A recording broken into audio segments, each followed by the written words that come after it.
Since Sweet 16, before we get into them, how about the last 2 days of practice? How's your team responded to the Rice win and still being alive in March Madness, or not March Madness, but the NCAA tournament? It might as well be March Madness in December. I like that.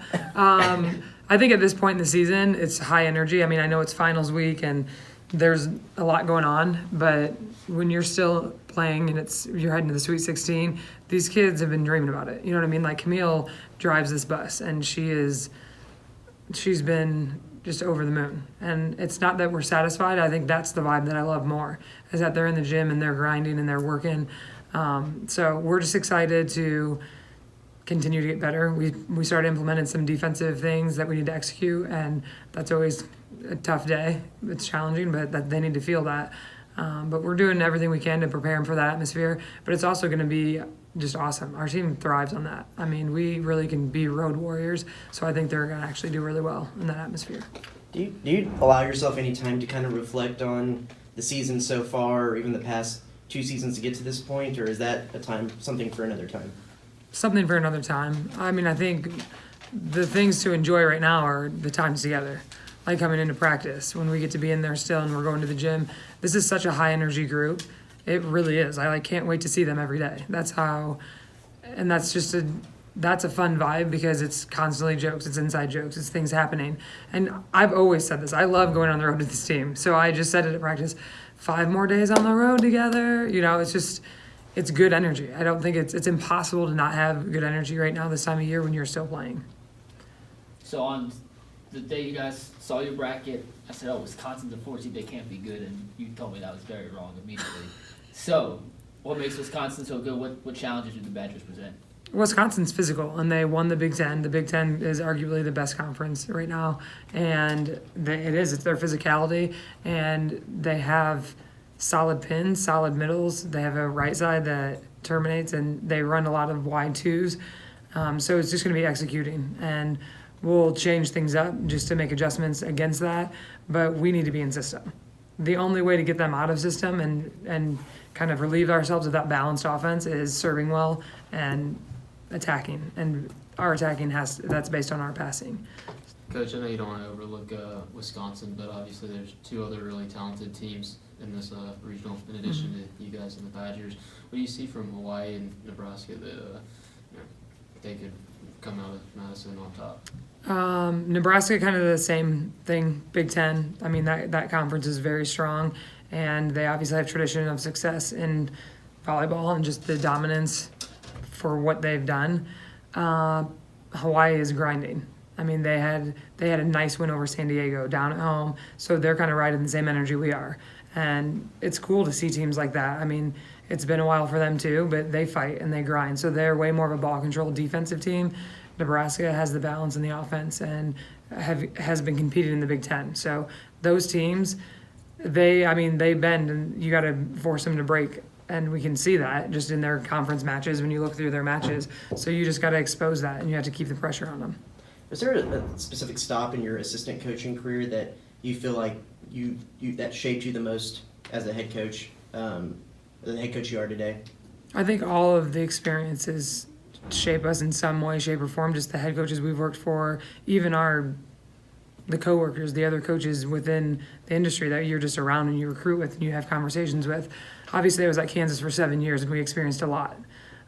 So I mean, probably the majority from that, especially postseason experience and just working with Coach B for so long.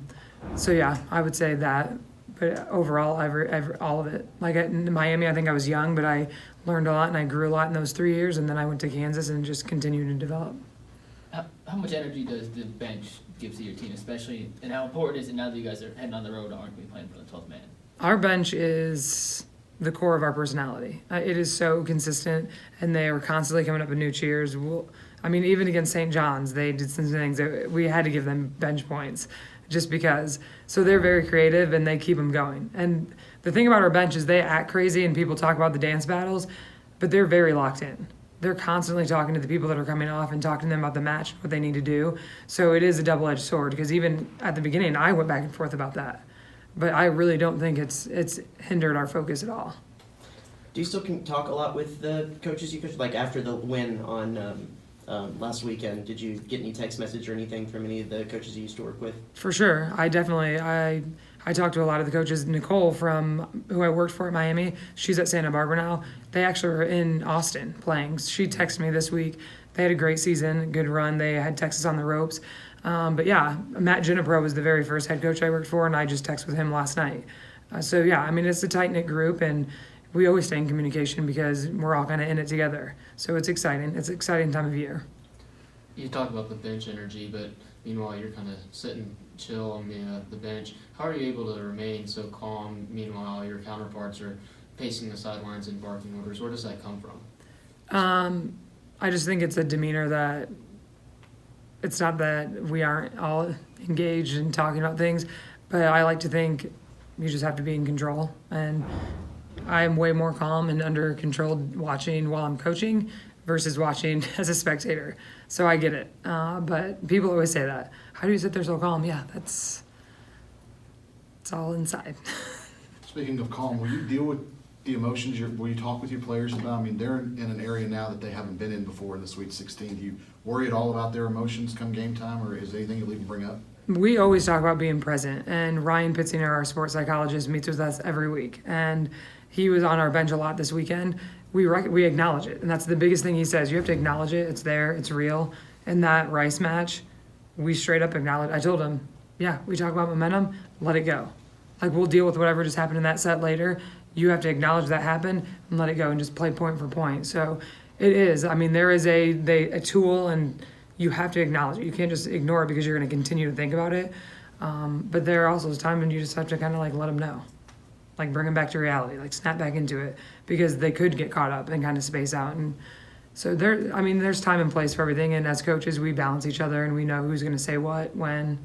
So we communicate that. I know you mentioned, just the time that y'all get to spend together, but what does this trip in particular mean to you with the importance of the games you're playing? I think every trip you're going to gain experience, whether that's in the tournament, whether it's a long road trip in preseason. It's going to be another experience, and yeah, is it special? For sure. But I always say they're all special. Every competition is going to be special. It's what you make of it. So we kind of like to, it's like they come back to baseline during the matches.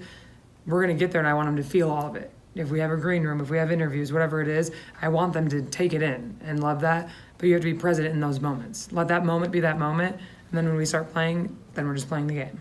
It's a game. So. Do you allow yourself to do that? Yeah, but I feel like as coaches, we've all had the experiences, so that's kind of obviously our advantage. We've kind of been there in these situations as players and as coaches for some of us. So to us, that gives us the ability to be proud of them and watch them in those moments. And I probably love it more for them, watching them experience it, because it is very cool. And then it's better than we can just kind of bring them back. Okay, now baseline. We're going to do this. It's very routine. You always talk about matchups. How does your team match up against a physical team like Wisconsin? Not necessarily Wisconsin itself, but against, I guess, a physical front team. line, yeah. I think we are a pretty physical team. The thing that is unique and our strength is the execution. So if we can lock in and execute our game plan, that's going to give us an advantage, or at least a chance to play our game on our side. And that's what we've rode that this year. And I just told them we have all the pieces we need. We just need to execute at a high level. Awesome. Thank you, Coach. Thanks, and Gagum.